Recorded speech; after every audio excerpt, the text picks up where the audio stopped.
اختلاف ان سے کہاں سے شروع ہوا؟ فرقے سے۔ دیوبندی ایک الگ کیٹیگری ہے، ایک الگ فرقہ، ایک الگ جماعت ہے، ہم الگ ہے، ہمارا ان سے کیا اختلاف ہے؟ تو اس کے لیے میں ایک ابتدا میں بتاتا ہوں کہ ان کے حالات زندگی پر ایک کتاب لکھی گئی جس کا نام ہے سوانح قاسم۔ یہ آپ کے سامنے اسکرین پر ہے، دکھ رہی ہے؟ جلد نمبر اس کی 1 ہے، صفحہ 131 ہے۔ مولانا قاسم نانوتوی، جن کو دارالعلوم دیوبند مدرسہ، یو پی کا مدرسہ ہے سہارنپور میں، اس مدرسے کا ان کو بانی کہا جاتا ہے۔ تو صفحہ نمبر 131 پر ان کی زندگی کے حالات بیان کرتے ہوئے ایک بچپنے کا واقعہ ان کا لکھا جا رہا ہے۔ ذرا یہ دیکھیں کیا لکھا جا رہا ہے۔ لکھتے ہیں کہ مولوی صاحب یعنی حضرت نانوتوی نے ایام طفلی میں یہ خواب دیکھا تھا کہ گویا میں اللہ جل شانہ کی گود میں بیٹھا ہوا ہوں۔ گویا اس عقیدے کے ذریعے یہ بتانا چاہ رہے ہیں کہ یہ اللہ کو جسم والا مانتے ہیں، اللہ کا جسم مانتے ہیں، فزیکل باڈی تسلیم کرتے ہیں، اور اس کے بعد یہ کہتے ہیں کہ اللہ کی گود میں بیٹھے ہوئے انہوں نے خواب دیکھا۔ حالانکہ سب سے بڑی بات یہ ہے کہ اللہ حدودوں سے، لمٹوں سے پاک ہے، جسم سے پاک ہے، جسمانیات سے پاک ہے، تو پھر اس کی گود کیسے ہو سکتی ہے؟ گود تبھی ہو سکتی ہے کہ جب اس کو مجسم مانا جائے، جسم والا مانا جائے، اور جب کہ عقیدہ ہے کہ وہ جسم سے ہی پاک ہے تو پھر اس کی گود کہاں سے؟ اور پھر یہ گود میں جا کے بیٹھے ہوئے تھے، چاہیے تھے۔ اب یہ ایک پہلا خواب دیکھا انہوں نے تو ان کو تھوڑا سا احساس ہوا بچپن میں کہ میں اللہ کی بارگاہ میں بڑا مقبول ہوں، بہت پسندیدہ ہوں۔ پھر اس کے بعد یہ ہوا کہ جب یہ بڑے ہوئے تو حاجی امداد اللہ صاحب اس وقت کے صوفی بزرگ تھے، ان سے مرید ہوئے جب، تو حاجی امداد اللہ صاحب نے ان کو ایک وظیفہ دیا کہ یہ وظیفہ کیا کرو، اس سے بڑی برکتیں ملیں گی، بڑے فضائل ہوں گے، بڑی ترقی ہوں گی۔ تو وہ وظیفہ پڑھتے تو ان کی کیفیت ہوئی، بڑا لمبا چوڑا وہ مضمون ہے، میں زبانی سنا دیتا ہوں اور اسکین پیج آپ کو دکھا دیتا ہوں، اس کو دیکھنا ہو اصل کتاب بعد میں دیکھ سکتا ہے۔ صفحہ نمبر 258 سے لے کر 259 تک ایک پورا لمبا چوڑا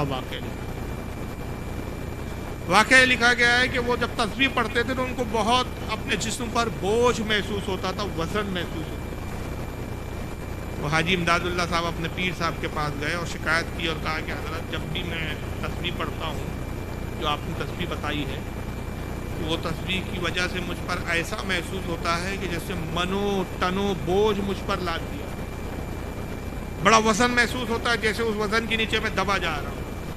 تو پیر صاحب مسکرار کہا کہ مبارک ہو، یہ وہی بوجھ ہے جو رسول اللہ صلی اللہ علیہ وسلم کو وحی کے نزول کے وقت محسوس ہوتا تھا۔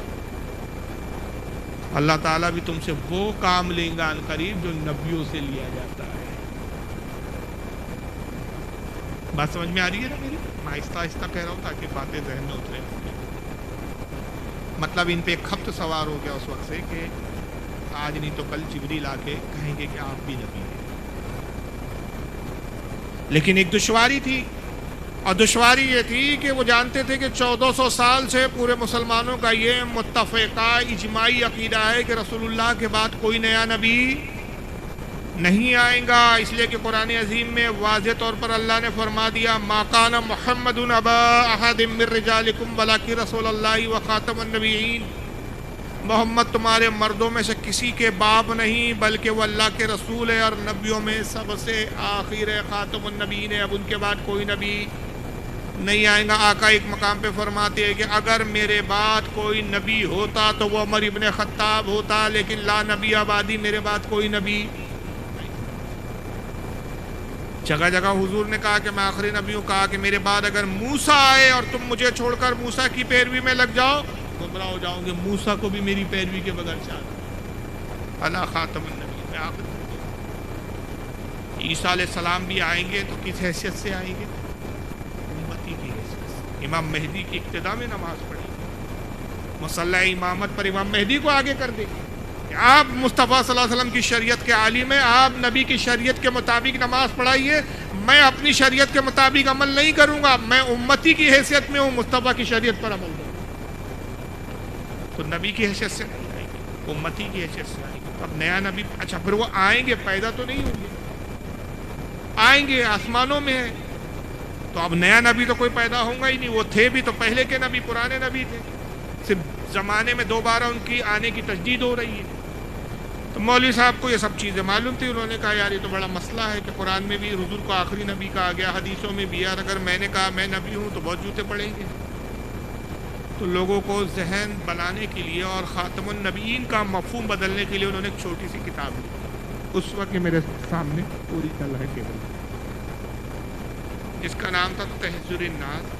یہ بس اس چھوٹی سی کتاب نے بہت بڑا فتنہ برپا کیا, اور یہ نتیجہ ہوا کہ دیوبندی ایک الگ گروہ ہو گئے, ہم اہل سنت کا. یہ اتنی سی کتاب نے قوم نے اتنا بڑا اختلاف پیدا کیا, اتنا بڑا فتنہ. انہوں نے تحذر الناس نامی کتاب لکھی, اور اس کتاب میں انہوں نے خاتم النبیین کا ایک نیا معنی بیان کیا. اور وہ کیا بیان کیا؟ بڑے دشوار عبارتیں ہیں, لیکن میں آسان کرنے کی کوشش کروں گا آپ کے سامنے. یعنی دشوار مطلب عوام کے اعتبار سے, کہ اردو تھوڑی ایسی ہے کہ عوام نہیں سمجھ پاتی ہے. صفحہ 22, صفحہ 43 ایسے کئی صفحوں پر انہوں نے مختلف عبارات لکھی, جس میں مفہوم یہ ہے کہ یہ لکھتے ہیں کہ رسول اللہ صلی اللہ علیہ وسلم خاتم النبیین اس معنی کے اعتبار سے ہیں. اگر بالفرض آپ کے زمانے میں بھی کہیں اور کوئی نبی ہو, جب بھی آپ کا خاتم ہونا بدستور باقی رہتا ہے. کیوں رہتا ہے؟ میں اس کو آسان کر کے سمجھاتا ہوں, پہلے بار سے پڑھ لو. یعنی اگر بالفرض آپ کے زمانے میں یا بالفرض آپ کے بعد بھی کوئی نئی نبی فرض کیا جائے تو بھی خاتمیت محمدیہ میں فرق نہ آئے گا, کیونکہ فقر عالم صلی اللہ علیہ وسلم خاتم فقط اس معنی کر نہیں کہ آپ سب سے پچھلے زمانے کے نبی ہے جیسے کہ عوام کا خیال ہے, بلکہ جیسے آپ خاتم زمانی ہے ویسے ہی آپ خاتم ذاتی اور خاتم رتبی نبی تھے.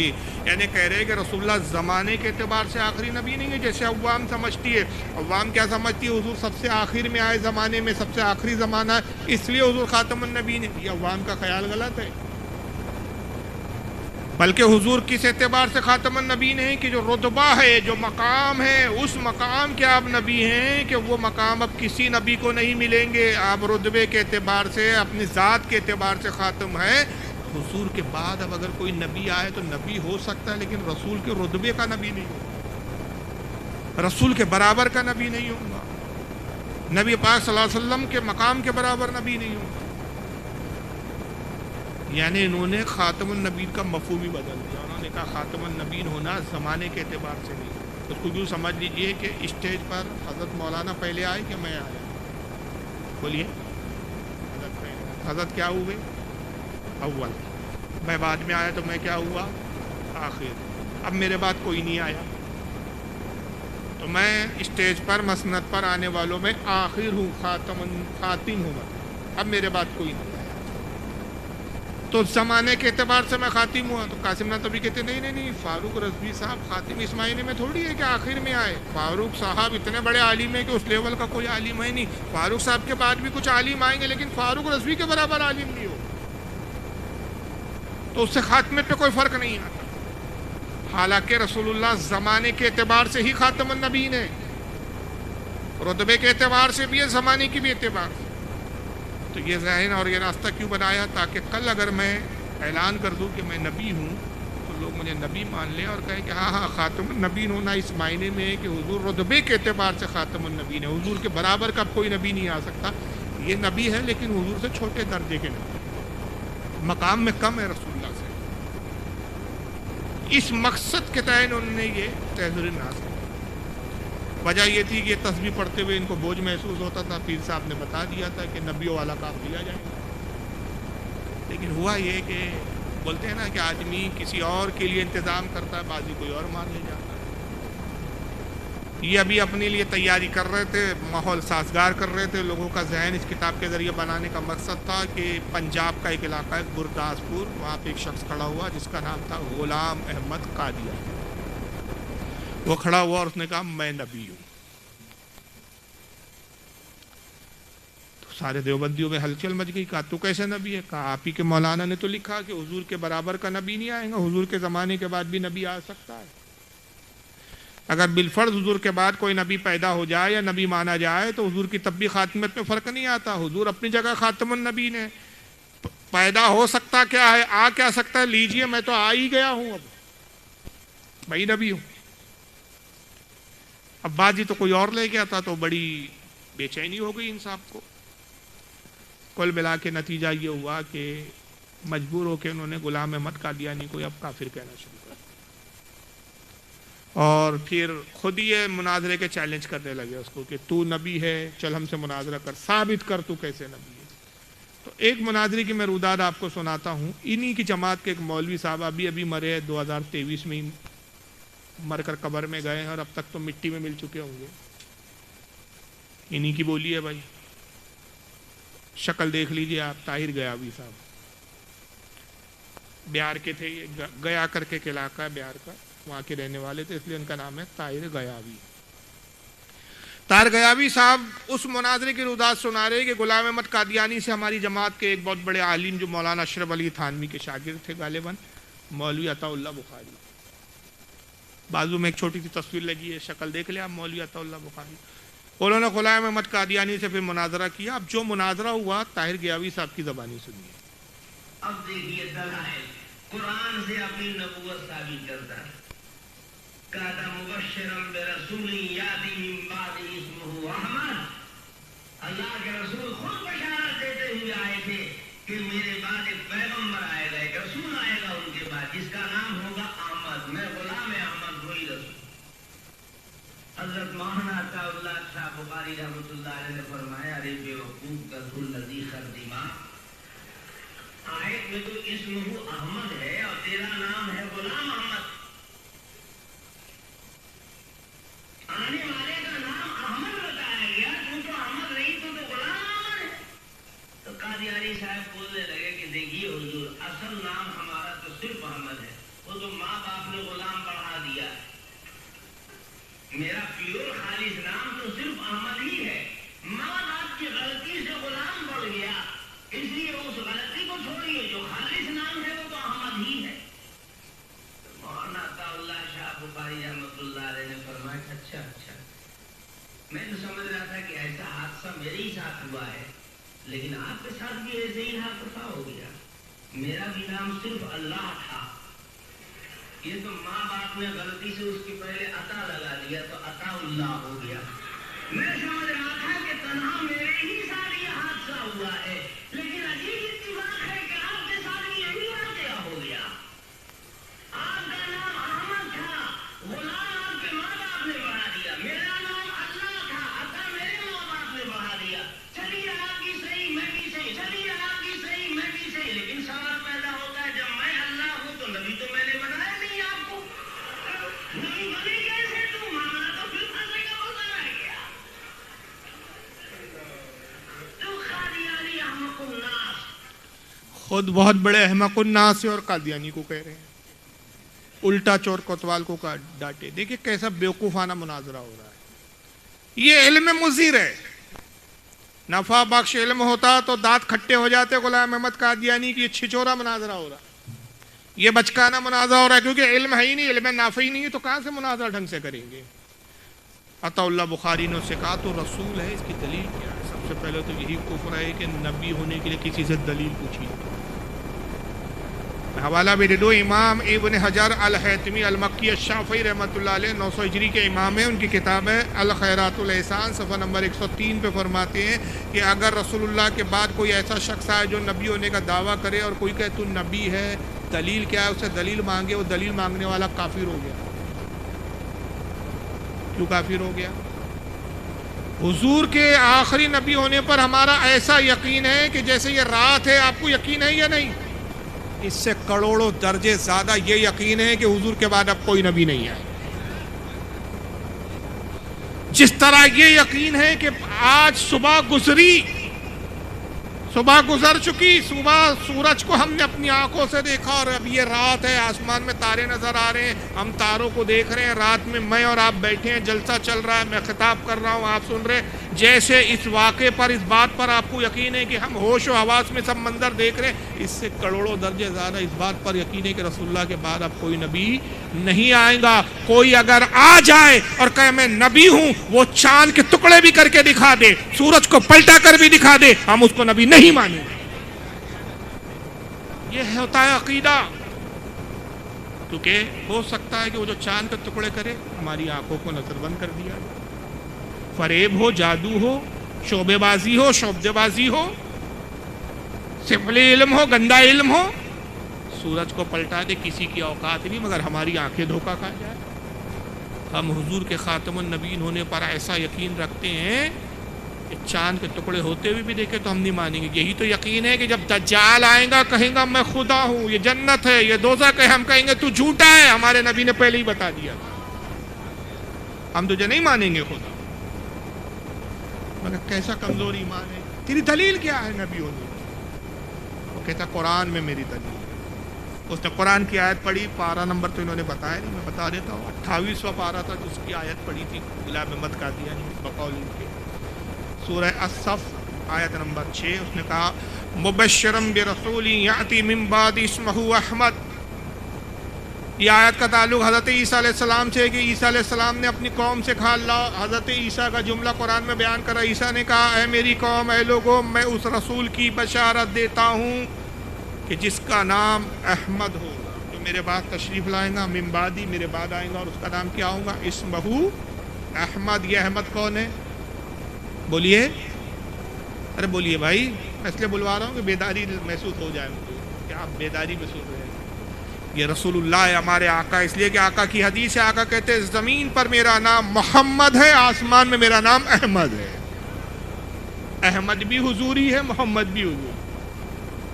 عیسیٰ علیہ السلام نے ہمارے پیغمبر کی بشارت دی. غلام احمد قادری نے کہا کہ وہ جو قرآن میں ہے, میرے بعد ایک نبی آئے گا جس کا نام احمد ہوگا, وہ احمد وہی ہے. تو عطا اللہ بخاری صاحب نے جواب میں کہا کہ بھائی وہ تو احمد آیا ہے قرآن میں, اسمہ احمد, تیرا نام تو غلام احمد ہے, تو تو غلام ہے, احمد نہیں ہے خالص, تو کیسے ہو سکتا ہے؟ اس نے کہا اصل میں جب میں پیدا ہوا ماں باپ کو تھوڑی پتا تھا میں نبی ہوں, غلطی ماں باپ سے, انہوں نے غلطی میں غلام لگا دیا. عطا اللہ بخاری نے کہا اچھا, ہم سمجھے یہ حادثہ ہمارے ہی ساتھ ہوا ہے, آج پتا چلا آپ کے بھی سارے ساتھ. میرا نام اللہ ہے, ماں باپ کو پتہ نہیں تھا اللہ ہے, تو عطا لگا دیا تو عطا اللہ ہو گیا. چلو آپ بھی صحیح میں بھی صحیح, یہ کیسے بات ہو گئی؟ یہ طاہر کیا بھی مناظر تھا ان کی جماعت کا, پتہ نہیں خاص کھاتا تھا کہ کیا کھاتا تھا, اللہ جانے. آج کل تو ہندوستان میں دیگر قومیں کیا کیا کھا رہی ہے آپ کو پتہ ہے, بولنا ضروری نہیں. کیا کیا پی رہی ہے وہ بھی معلوم, یہ اسی کیٹیگری میں سے تھا. اللہ عقل نہیں, اتنا بڑا مناظر تھا. وہ عطا اللہ بخاری کا جملہ نقل کر رہا ہے, وہ کہتا ہے کہ آپ بھی صحیح میں بھی صحیح. یہ بھائی دونوں کیسے صحیح؟ وہ خدا کا دعویٰ کر کے میں, یعنی یہ خدا کا دعویٰ کر کے صحیح, اور وہ نبی کا دعویٰ کر کے صحیح. ارے دونوں غلط ہے, خدائی دعویٰ کرنے والا بھی غلط ہے, نبی ہونے کا دعویٰ کرنے والا بھی غلط ہے. مگر عطا اللہ بخاری کہتے ہیں چلو آپ بھی صحیح میں بھی صحیح. اب حادثہ تو ہو گیا, تمہارے ماں باپ نے غلطی سے تمہارے لیے غلام لگا دیا, میرے ماں باپ نے عطا لگا دیا, میں عطا اللہ ہو گیا, تم غلام احمد ہو گئے. اب میں تو اللہ ہوں, تو میں نے تو نبی بنایا نہیں, تو آپ نبی بنے کیسے؟ یہ بنا دو. دوسرے لفظوں میں اس نے تو چھوٹا دعویٰ کیا تھا کہ میں نبی ہوں, انہوں نے اس سے بڑھ کر دعویٰ کیا کہ میں خدا ہوں. وہ دعویٰ نبوت جھوٹا کر کے مسلمہ قذاب کی کیٹیگری میں آ گیا, یہ فرعون و نمرود کی کیٹیگری میں خدا کا دعویٰ کر کے. تو بہرحال یہ دیوبندیوں کا ایک عقیدہ تھا. اسی فرقے میں ایک مولوی صاحب آ رہا ہے جن کا نام تھا مولوی اشرف علی تھانوی. اب ان کے بھی علم مضر نے انہیں کیا نقصان دیا, آئیے ذرا ان کو بھی دیکھیں. انہوں نے ایک کتاب لکھی جس کا نام ہے تحفظ الناس, معاف کیجیے گا, حفظ الناس. آئیے یہ کتاب میں دکھا, یہ ہے میرے نام, چھوٹے سے, یہ چھوٹے چھوٹے کتابچے لکھے گئے ہوتے ہیں, یہ آج بھی چھپ رہے ہیں, یہ آج بھی چھپ رہے ہیں اردو زبان میں, فارسی اور عربی میں نہیں ہے کہ عوام پڑھے تو سمجھ نہ سکے.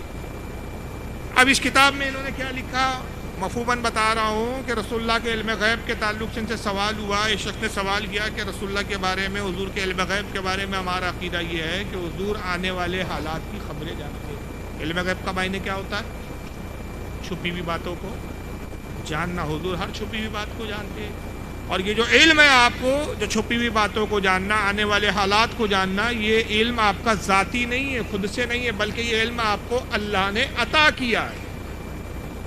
اور اللہ کا جو علم ہے وہ ذاتی ہے, اللہ کو وہ علم کسی نے نہیں دیا. اور یہی عقیدہ ہے, درست ہے, صحیح عقیدہ ہے, یہی اہل سنت کا عقیدہ ہے کہ اللہ کا جو علم ہے وہ ذاتی ہے, اللہ کو کسی نے پڑھایا کسی نے سکھایا؟ کون ہے کائنات میں جو اللہ کو پڑھائے لکھائے سکھائے؟ رسول کو اللہ نے علم عطا کیا. یہ عقیدہ تھا. یہ سوال کیا کہ یہ عقیدہ سیدنا مولانا شفیعنا و حبیبنا و طبیبنا و نبینا و مولانا محمد و آلہ و اصحابہ و بارک وسلم صلاۃ والسلام علیک یا رسول اللہ صلی اللہ تعالی وسلم. بیٹھ جائیے, جو بے چینی ہو گئی تھوڑی. تو میں یہ بتا رہا ہوں کہ یہ عقیدہ درست ہے یا غلط ہے؟ آپ کے خیال میں بتائیے. کہ حضور صلی اللہ علیہ وسلم کو جو علم ہے وہ اللہ نے دیا اور اللہ کا علم ذاتی ہے. یہ عقیدہ ہے کہ نہیں؟ صحیح ہے کہ نہیں؟ بولیے. صحیح ہے نا؟ یہی عقیدہ ہے اہل سنت کا. اب اس پہ سوال ہوا کہ یہ عقیدہ رکھنے والا کیسا؟ تو مولانا اشرف علی تھانوی نے اپنی کتاب حفظ الایمان میں جواب دیا کہ اگر حضور کو علم عطائی ہے, اللہ نے ہی عطا کیا, تو اس میں حضور کا کیا کمال ہے؟ جیسا علم حضور کو ہے ایسا علم تو جانوروں کو بھی ہے, پاگلوں کو بھی ہے, ہر 2 ٹانگ کے جانور کو بھی ہے, بچے کو بھی ہے. اس لیے کہ اگر عطائی علم مانتے آپ رسول کے لیے تو پھر تو جانور کو بھی اللہ نے کچھ نہ کچھ علم تو دیا ہے نا. بچے کو بھی کچھ نہ کچھ علم دیا ہے, پاگلوں کو بھی کچھ نہ کچھ علم ہوتا ہی ہے. تو اس میں حضور کا کیا کمال پھر؟ مجھے یہ بتائیے کہ نبی کے علم کو جانور اور پاگلوں کے علم سے اور بچوں کے علم سے تشبیہ دینا, اس کی مساوی قرار دینا, یہ رسول اللہ کے علم کی اور رسول کی توہین ہے یا نہیں ہے؟ بولیے. توہین ہے نا؟ یقیناً توہین. جیسے کہ میں کہوں کہ مولانا اشرف علی تھانوی کو جو بھی علم ہے, اس میں مولانا اشرف علی تھانوی کا کیا کمال؟ جیسا اشرف علی تھانوی کو علم ہے ویسا تو کتے کو بھی علم ہے, ویسا تو سور اور خنزیر کو بھی علم ہے. تو بتائیے ہر دیوبندی یہ کہیں گا کہ نہیں کہ ہمارے مولانا کے علم کی توہین کی؟ کہیں گا نا. تو جب جو جملے اگر تھوڑے سے بدل دیے جائیں اور وہ رسول کی جگہ مولانا اشرف علی تھانوی کا نام لے لیا جائے تو آپ کہتے ہیں توہین ہو گئی, اور یہی بات جب آپ رسول کے لیے کہتے تو پھر رسول کے لیے توہین کیوں نہیں ہوئی؟ یقیناً. اسی بنیادوں پر, انہی کتابوں کی بنیاد پر ہمارے علماء اہل سنت میں, اور جس میں خاص طور سے اس وقت جو قیادت کر رہے تھے ان تمام علماء کی, وہ تھے امام احمد رضا محدث بریلوی رضی اللہ تعالیٰ عنہ. انہوں نے کفر کے فتوے لگائے ان پر, اور یہ فتویٰ صرف ہندوستان سے نہیں لگا بلکہ حرمین طیبین یعنی مکہ اور مدینے کے 37 اور جید علماء نے ان پر فتویٰ لگایا کہ ایسا عقیدہ رکھنے والا کافر ہے.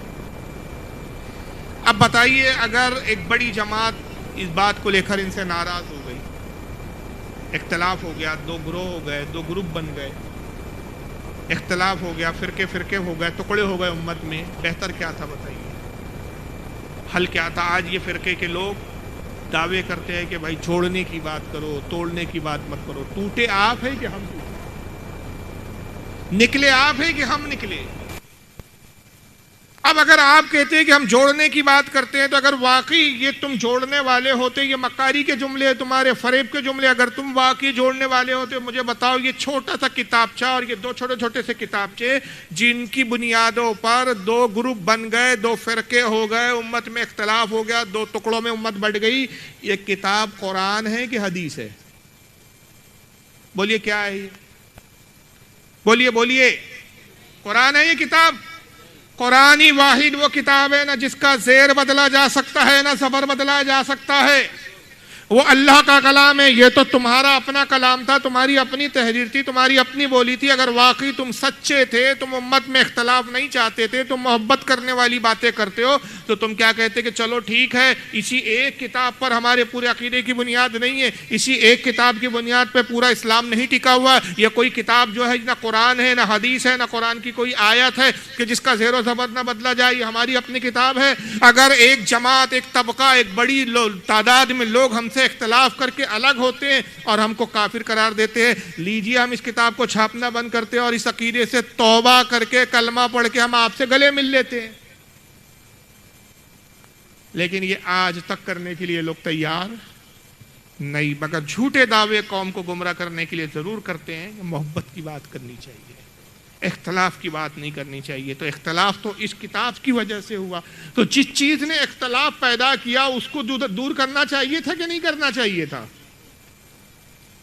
لیکن نہیں کیا انہوں نے, اور آج تک قوم کو فریب دے رہے ہیں, اور بلکہ اسی عقیدے کی بنیاد کو لے کر آج تک رسول کی توہین کرتے آ رہے ہیں. انہوں نے کہا رسولullah کو علم غیب نہیں ہے. آئیے ایک کتاب اور لکھی گئی، اس کتاب کے دفاع میں پھر ایک کتاب لکھی گئی، یہ ہے البراہین القاطعہ. اسکن نہیں آ رہے؟ ہاں تو رہی ہے، ادھر سے گڑبڑ ہے، ادھر سے کچھ نہیں.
چلیے جو بھی دکھ رہا ہے، میں رکا ہوں رات بھر، جس کو شک ہو روم پر آ کر بھی دیکھ سکتا ہے. یہ البراہین القاطعہ، اس میں کیا لکھا گیا دیکھیے. اب اسی بات کو نبھایا گیا. مولوی خلیل احمد امبیٹوی اسی جماعت کے مولانا ہیں، انہوں نے لکھا اس کتاب کو. تو ایک کمزور حدیث، جھوٹی حدیث کو، اور ایک بہت بڑی ذات و شخصیت ہے آج سے 550 سال پہلے کی، جن کا نام شیخ عبدالحق مودودی دہلوی، ان کی طرف منسوب کر کے ایک جھوٹی روایت لکھی گئی جو کہ انہوں نے لکھا ہی نہیں. اور لکھا کیا گیا کہ فقر عالم علیہ السلام فرماتے واللہ لا ادری ما یفعلوا بی ولا بکم. ترجمہ یہ ہوتا ہے کہ رسول اللہ فرماتے کہ میں نہیں جانتا کہ میرے ساتھ کیا ہوگا اور تمہارے ساتھ کیا ہوگا. الحدیث کہ کہتے ہیں شیخ عبدالحق روایت کرتے ہیں کہ مجھ کو دیوار کے پیچھے کا بھی علم نہیں. یعنی علم غیب تو بہت بڑی بات ہے، چھپی ہوئی باتوں کو جاننا تو بہت دور کی بات ہے، آنے والے زمانوں کی خبریں دینا تو بہت دور کی بات ہے. رسول اللہ نے تو یہ تک فرما دیا ہے کہ مجھے دیوار کے پیچھے کا بھی علم نہیں، اس دیوار کے پیچھے کا میں بھی نہیں جانتا. اور یہ کہا کس نے؟ نام کس کی طرف منسوب کیا؟ شیخ عبدالحق مودودی دہلوی رحمۃ اللہ علیہ. حالانکہ وہی شیخ عبدالحق مودودی دہلوی خود کیا کہتے ہیں؟ ان کی کتاب ہے مدارج النبوت، اس وقت ٹیبل پہ بھی رکھی ہوئی ہے، فارسی زبان میں ہے. اس کی جلد نمبر 1 ہے، صفحہ نمبر 7 ہے. آئیے مدارج النبوت میں خود شیخ عبدالحق کیا کہتے ہیں. وہی شیخ عبدالحق جن کے نام سے لکھ رہے ہیں. وہ کہتے ہیں ایجا اشکال می ارین کے در بازی روایات آمدہ است کے گفت حضرت صلی اللہ علیہ وسلم کے من بندہ. کہتے ہیں بعض روایتوں میں یہ بیان کیا گیا ہے، بعض روایتوں میں یہ آیا کہ اللہ کے رسول صلی اللہ تعالی وسلم نے ارشاد فرمایا من بندہ، میں ایک اللہ کا بندہ ہوں، نمی دانم آچے در پس ای دیوار، میں نہیں جانتا کہ اس دیوار کے پیچھے کیا ہے. شاہ عبدالحق کہتے ہیں کہ بعض روایتوں میں یہ بات ضرور آئی ہے کہ اللہ کے نبی نے گویا یہ فرمایا کہ میں نہیں جانتا، میں تو ایک عام بندہ ہوں، میں نہیں جانتا اس دیوار کے پیچھے کیا ہے. جوابش آنس کے ای سکن اصلینا دارات. کہتے ہیں اس بات کا جواب یہ ہے کہ یہ روایت ثابت نہیں، یہ روایت جھوٹی ہے. وہ روایت بدا صحیح نشیدہ است، یہ روایت ہرگز صحیح نہیں، من گھڑت جھوٹی روایت ہے. شاہ عبدالحق جس روایت کو جھوٹی قرار دے رہے، یہ شاہ عبدالحق کی نام سے گڑھ کے شاہ عبدالحق کو ہی ڈال دے. جیسے کہ میں ابھی یہ کہوں مثال کے طور پہ کہ بھائی یہ رات ہے، ابھی یہ میں صحیح کہہ رہا ہوں. اب کل کوئی میرا دشمن میرے خلاف کیا کہے کہ فاروق صاحب پاگل ہو گئے ہیں، اندھیری رات تھی، تاریک رات تھی، اور کہہ رہے تھے کہ کتنی روشنی ہے، کتنا اچھا دن نکلا. نہیں، میں نے تو رات ہی کہا تھا، دن تو کہا. لیکن یہاں تک کہ اب یہ بات کو آج تک ان کے مولوی ڈھورے، یہ مولوی صاحب کو سنتے. لیپ ٹاپ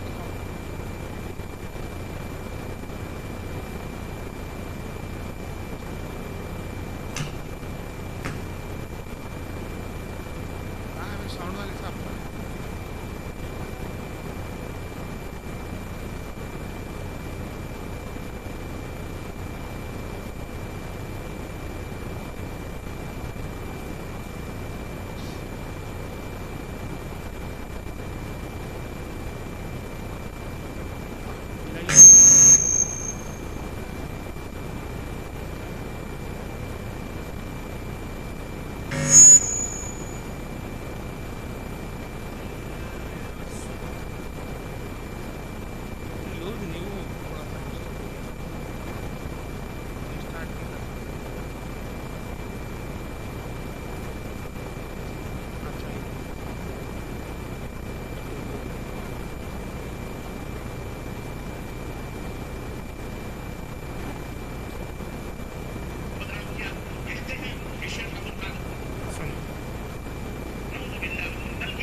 اب اگر میں یہ کہوں کہ مولوی صاحب مدرسے میں رہتے، ان کو تو اپنے گھر کا بھی پتہ نہیں کہ ان کے گھر میں ان کی بیوی کیا کر رہی ہے، کس کے ساتھ منہ کالا کر رہی ہے، تو ناراض ہو جائیں گے، کہیں گے ہاں ہم کو اتنا لا علم بتا رہے، ہمیں اپنی بیوی کی خبر نہیں۔ جناب جب آپ مدرسے میں رہے، مسجد میں رہے، تب بھی آپ کہتے ہیں ہماری بیوی پہ ہم کو یقین ہے، بھروسہ ہے، بیوی کی بھی، گھر کی بھی ہم خبر رکھتے ہیں۔ نبی کو اتنا بے علم بتاتے ہو کہ دیوار کے پیچھے کی خبر نہیں، پیٹھ کے پیچھے کیا ہو رہا ہے نبی کو معلوم نہیں۔ یہ تعریف ہو رہی ہے رسول اللہ کی، توہین ہو رہی ہے، یہ سینکڑوں حدیثوں کا انکار ہے، یہ قرآن کا انکار ہے۔ اس لیے کہ قرآن عظیم میں اللہ تعالیٰ خود فرماتا ہے کہ ہم نے اپنے نبیوں کو علم دیا۔ سورہ جن میں رب فرماتا ہے کہ اللہ کی شان یہ نہیں کہ اے لوگوں تمہیں علم عطا کرے، اللہ کی شان نہیں کہ وہ اپنے غیب پر کسی کو مسلط کرے، مگر یہ کہ اپنے پسندیدہ رسولوں میں جسے چاہتا ہے اس کے لیے چن لیتا ہے۔ عالم الغیبی کیا ہے؟ الا یظہر عالم الغیبی یظہر علی غیبہ احدا الا من ارتضی بالرسول۔ اللہ فرماتا ہے کہ اے لوگوں، اللہ اپنے علم پر، اپنے علم غیب پر کسی کو مسلط نہیں کرتا، الا من ارتضی من رسول، مگر اپنے رسولوں میں سے جسے پسند فرماتا ہے علم غیب عطا فرما دیتا ہے۔ تمام نبیوں میں سب سے زیادہ پسندیدہ کون ہے؟ اللہ کے نبی رسول اللہ۔ رسول اللہ سے بڑھ کر کون پسندیدہ ہو سکتے ہیں؟ سب سے زیادہ پسندیدہ آقا۔ اور اس نے کہا رسول کو دیوار کے پیچھے کا غیب نہیں۔ آئیے صرف ایک حدیث دکھاؤں گا، زیادہ وقت نہیں ہے، صحیح بخاری۔ صحیح بخاری جو قرآن عظیم کے بعد سب سے معتبر کتابوں میں ہمارے یہاں تسلیم کی جاتی ہے، حدیث میں پہلے نمبر کی کتاب مانی جاتی ہے۔ صحیح بخاری کتاب الصلاۃ، حدیث نمبر 418، حضرت ابو ہریرہ رضی اللہ تعالیٰ سے روایت ہے۔ حدیث کا پس منظر یہ ہے کہ آقا نماز پڑھا رہے ہیں، صحابہ اکرام حضور کے پیچھے نماز پڑھ رہے ہیں، حضور کا رخ قبلے کی طرف ہے، صحابہ پیچھے ہیں، تو حضور کو پیچھے کی ظاہراً خبر ہونی چاہیے، ظاہراً تو نہیں ہونی چاہیے۔ جیسے میں آپ کی طرف دیکھ رہا ہوں تو میرے پیٹھ کے پیچھے کیا ہے میں جانتا ہوں کیا؟ نہیں جانتے۔ آپ مجھے دیکھ رہے ہیں تو آپ کے پیٹھ کے پیچھے کون بیٹھا ہے، کیا کر رہا ہے، آپ جانتے ہیں کیا؟ نہیں، یہ ہماری حالت ہے، لیکن ہمارے نبی کی حالت ایسی نہیں ہے۔ صحابہ اکرام پیچھے ہیں، کچھ صحابہ کا نماز میں دل نہیں ہے، کچھ خیالات آ رہے ہیں ان کو مختلف، کچھ صحابہ اکرام نماز میں کچھ الگ حرکتیں کر رہے ہیں۔ اب ابو ہریرہ کہتے ہیں ان ابی ہریرہ ان رسول اللہ صلی اللہ علیہ وسلم قال، آقا نے نماز ختم کیا اور ارشاد فرمایا صحابہ سے، ہل ترون قبلتی ہا ہنا، اے لوگوں کیا تم یہ سمجھتے ہو کہ میرا رخ قبلے کی طرف ہے تو میں تمہارے حالات سے واقف نہیں؟ میرا چہرہ قبلے کی طرف ہے تو میرے پیچھے تم کیا کر رہے ہو میں نہیں جانتا؟ فواللہ ما یخفی علی خشوعکم ولا رکوعکم، اللہ کی قسم نہ تمہارا خشوع مجھ سے چھپا ہوا ہے نہ تمہارا رکوع مجھ سے چھپا ہوا ہے۔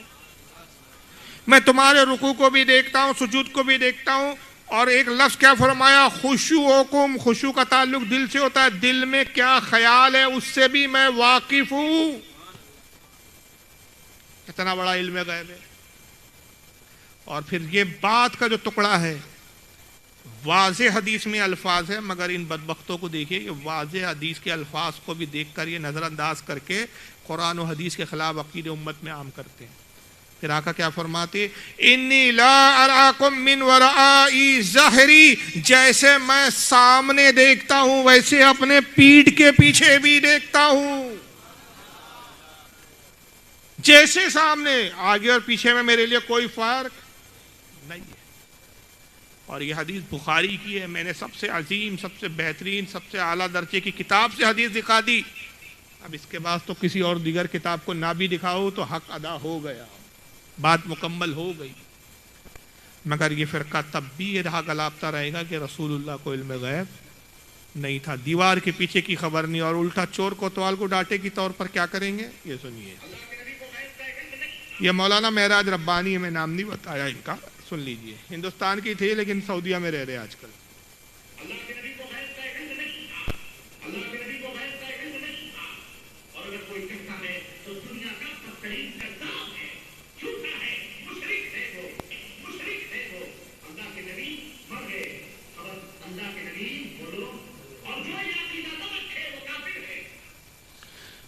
یہ لینگویج دیکھ رہے ہیں آپ رسول کے بارے میں، اس پیغمبر کے بارے میں، یہ زبان ہے جس پر یہ ایمان لائے۔ اللہ کے نبی کو علم غیب نہیں تھا، جو اگر کہے کہ حضور کو علم غیب تھا وہ دنیا کا بدترین ہے، قذاب ہے، جھوٹا ہے۔ تو معاذ اللہ، بدترین اور قذاب کیا تم نے خدا کو کہا؟ کہ خدا تو کہتا ہے من ارتضی من رسول، جو رسولوں میں پسند جسے کرتا ہوں اسے علم غیب دے دیتا ہوں۔ ایک دوسرے مقام پہ رب فرماتا ہے وما ہوا علی الغیب بدنین، ہمارا یہ نبی غیب بتانے میں بخیل اور کنجوس نہیں۔ ہم اپنے نبی کو غیب کی خبریں دیتے ہیں اور وہ تم پر ظاہر کرتا ہے، کنجوسی نہیں کرتا بتانے میں وہ۔ تو قرآن تو نبی کے علم غیب کی بات کر رہا ہے، حدیثیں بتا رہی ہے، اور یہ جناب الٹا ہم پہ کفر کے فتوے لگا رہے ہیں جو مان رہے ہیں۔ تو معاذ اللہ یہ فتویٰ تو پھر تمہارا استغفر اللہ 100 بار معاذ اللہ خدا پہ جا کے لگا، رسول پہ لگا۔ خود آئیے اللہ کے نبی صلی اللہ علیہ وسلم کے علم غیب کا عالم کیا ہے؟ بڑی طویل حدیث ہے، اس کو میں چھوڑ کے دوسری حدیث دکھا رہا ہوں۔ اب اس سے بڑھ کر علم غیب کیا ہوگا؟ یہ المواہب اللدنیہ ہے۔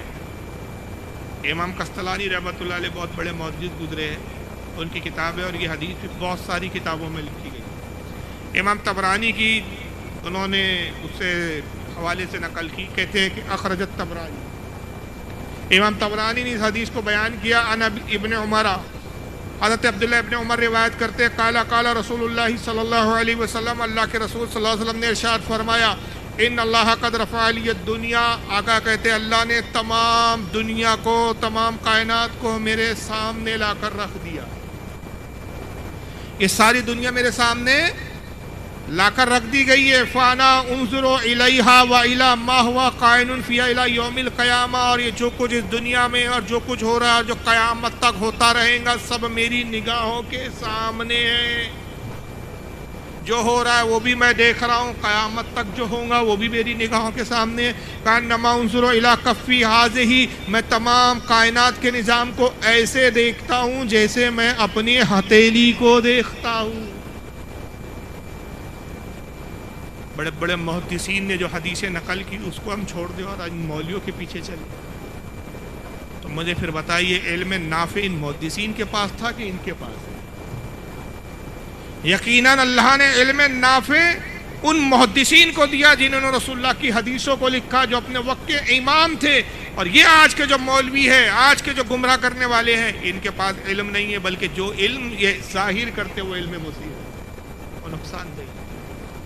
اور ابھی حال ہی میں اب تو ایسا ہو گیا کہ کل تک تو مولوی آتے تھے اس معاملے میں، اب آج کل ایسے بھی آ رہے ہیں انجینئر ٹائپ کے لوگ۔ پاکستان میں ابھی اس وقت ایک پیدا ہوئے انجینئر مرزا علی نام ہے، پلمبر بولتے ہیں ان کو لوگ۔ اب آئیے ذرا ان کا معاملہ دیکھ لیجئے، آج کل نوجوان ان کو بہت سن رہے ہیں۔ یہ اتنا بڑا گستاخ ہے کہ صحابہ تو اس کے سامنے کوئی۔ پنجابی میں ایک جملہ کہتا ہے یہ بدبخت شخص، بابے شے کوئی نہیں، امام شے کوئی نہیں، اولیاء شے کوئی نہیں، انبیاء شے کوئی نہیں۔ شے کوئی نہیں مطلب یہ کوئی چیز ہے ہی نہیں، کچھ بھی نہیں ہے، زیرو ہے۔ ابتدا اس نے علماء کی توہین سے شروع کی، پھر ولیوں تک پہنچا، پھر اماموں تک پہنچا، صحابہ تک پہنچا، اب تو معاذ اللہ رسول اللہ تک پہنچا۔ اب بس وہ دن باقی ہے کہ جس دن یہ اللہ کی شان میں بھی، اور کئی جگہ اللہ کی بھی شان میں توہین کی ہے۔ اب یہ کل یہ نہ بول دے خدا نہ خواستہ کہ اب اللہ بھی کوئی شے نہیں۔ اس کی توہین کے انداز ایسے ایسے کہ اگر اس پہ سنائے تو گھنٹوں لگ جائے۔ آئیے رسول کے بارے میں بدبخت کیا کہتا ہے رسول۔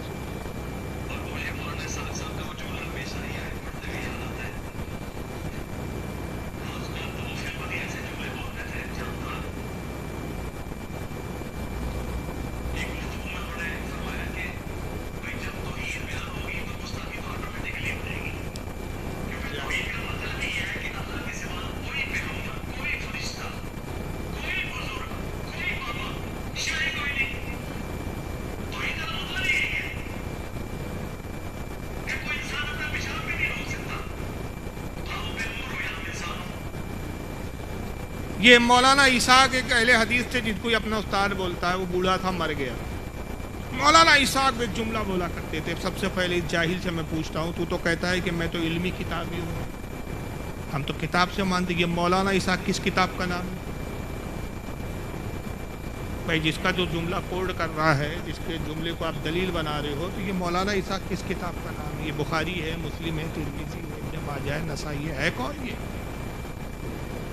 جب بڑے بڑے بابے کوئی شے نہیں تو مولانا اسحاق کون سی شے ہے؟ مولانا اسحاق کہتے تھے اور تو نے اس کے جملے کو بطور حجیات اور بطور دلیل بیان کر دیا خبیث نے، اور پھر کیا بیان کیا کہ جب بھی توحید بیان ہوں گی یعنی اللہ کی تعریف ہوں گی، انبیاء کی تو خود بخود گستاخی ہوگی۔ بھائی میں نے بھی توحید آج کے جلسے میں بیان کی، کہیں نبی کی توہین ہوئی اس میں؟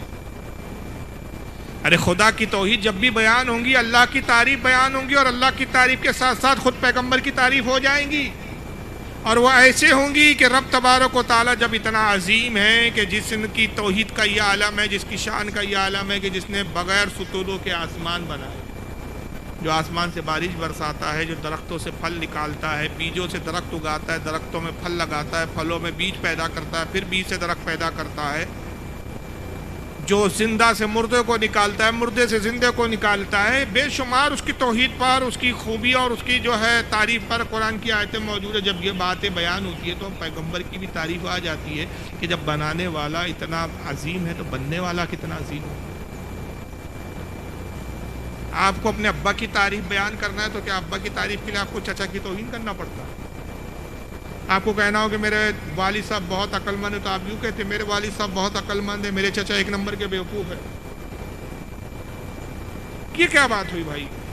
جب بھی اللہ کی تعریف بیان ہوں گی تو پیغمبر کی تو توحید ہوگی کہ اللہ کے سامنے تو پیغمبر کوئی شے نہیں۔ یہ تقوت الایمان والی بولی ہے کہ مولوی اسماعیل دہلوی نے بھی یہی کہا تھا کہ اللہ کی شان اتنی بڑی ہے کہ اللہ کی شان کے آگے تمام انبیاء ہو چاہے مقرب ترین فرشتے ہو چمار سے زیادہ ذلیل ہے۔ یہ کتاب موجود ہے جس میں بات لکھی ہے، یہ تقوت الایمان۔ یہ چھوٹے چھوٹے کتابچے لکھے گئے اور یہ سب بکواسات لکھی گئی، اور یہی جملہ جب میں نے ایک مناظرے میں پلٹ کر کہہ دیا تھا ایک ان کے مناظر کو، 65 سال کے خوسٹ بڑے میاں تھے، تو ان کا چہرے کا جغرافیہ بگڑ گیا تھا اور وہ کہنے لگے کہ تم بریلوی ہو، گالی گلوچ کرو گے۔ اچھا، میں نے کہا ہم نے کہا تو گالی ہو گئے، تمہارا مولوی کہے تو توحید ہو گئی۔ ہم نے کہا بھائی تمہارا مولوی کہہ رہا ہے اللہ کی شان بہت بڑی ہے، اللہ کی شان کے آگے چاہے پیغمبر ہو، چاہے فرشتے ہو، مقرب ترین فرشتہ ہو یا تمام مخلوق ہو، اللہ کی شان کے آگے چمار سے زیادہ ذلیل ہے۔ یعنی چمار کی تو حیثیت ہے لیکن ان کی حیثیت چمار کے بھی برابر نہیں۔ آپ کہتے ہیں یہ توحید ہے، اس میں توحید نہیں ہے، تو میں کہتا ہوں کہ اللہ کی شان بہت بڑی ہے۔ اللہ کی شان کے آگے اشرف علی تھانوی، رشید احمد گنگوئی، خلیل احمد امبیٹوی، اسماعیل دہلوی سور سے زیادہ ذلیل ہے، کتے سے زیادہ ذلیل ہے، کتے کے پیشاب سے زیادہ ذلیل ہے۔ تو چہرہ بگڑ گیا، کہا گالی گلوچ پر آ گیا اب تم۔ میں نے کہا میں بھی تو توحید بیان کر رہا ہوں، یہ اللہ کی شان بہت بڑی ہے۔ یاد رکھیے کسی کی شان بتانے کے لیے دوسرے کی توہین کرنا لازم نہیں ہے۔ ابو بکر صدیق کی اگر تعریف کی جائیں گی تو علی کی توہین نہیں کی جائے گی، مولا علی کی تعریف کی جائیں گی تو ابو بکر صدیق کی توہین نہیں کی جائے گی۔ سب کی تعریف ہی اپنی جگہ ہے، سب کی خوبیاں اپنی جگہ ہے۔ جو خوبیاں ابو بکر میں ہیں وہ مولا علی میں نہیں، بعض خوبیاں مولا علی میں، وہ بعض خوبیاں جس کے متعامل جو فضائل، بعض فضائل جو علی کے ہیں وہ ابو بکر کے ہیں۔ لیکن یہ ہے کہ اجماعی عقیدہ یہ ہے کہ تمام صحابہ میں سب سے افضل سیدنا ابو بکر صدیق ہے۔ ہر فضیلت کے وہ جامع ہے نبوت کے سوا، مرتبہ کیا بیاں ہو صدیق کا سید، ہر چیز کے ہر فضیلت کے جامع ہے وہ نبوت۔ اور دوسری توہین کیا کرتا ہے یہ بدبخت مرزا کہ پیغمبر کا تو یہ حال ہے کہ اپنا پیشاب بھی نہیں روک سکتے۔ اصل میں مسئلہ کیا ہے، ساری غلطی اس رات کی ہے کہ جس رات اس کے ابا اس کی امی کے پاس گئے۔ کاش اس رات اس کے والد صاحب تھوڑا سا صبر کر لیتے، یہ نتیجہ برآمد نہیں ہوتا۔ یہ ایک جذباتی کیفیت آ جاتی ہے نا جب ایسے نمونے پیدا ہو جاتے ہیں تو بڑی تکلیف ہوتی۔ کاش اس وقت ایسے لوگوں کے جذبات کنٹرول میں آ جائیں اور ایسے نمونے ہماری امت میں آنا بند ہو جائے۔ سمجھ رہے نا آپ؟ یہ سارا وہ اس رات کا قصور ہے۔ پتہ نہیں کون سی سہانی رات تھی اس کے ابا کی، کیا غلطی کی انہوں نے، کیا ایسے کی اللہ جانے، اوپر سے نیچے سے کیا تھا معاملہ اللہ جانے۔ نبی اپنا پیشاب نہیں روک سکتے، یہ توہین نہیں ہے۔ ارے عیسیٰ علیہ السلام کہاں ہیں؟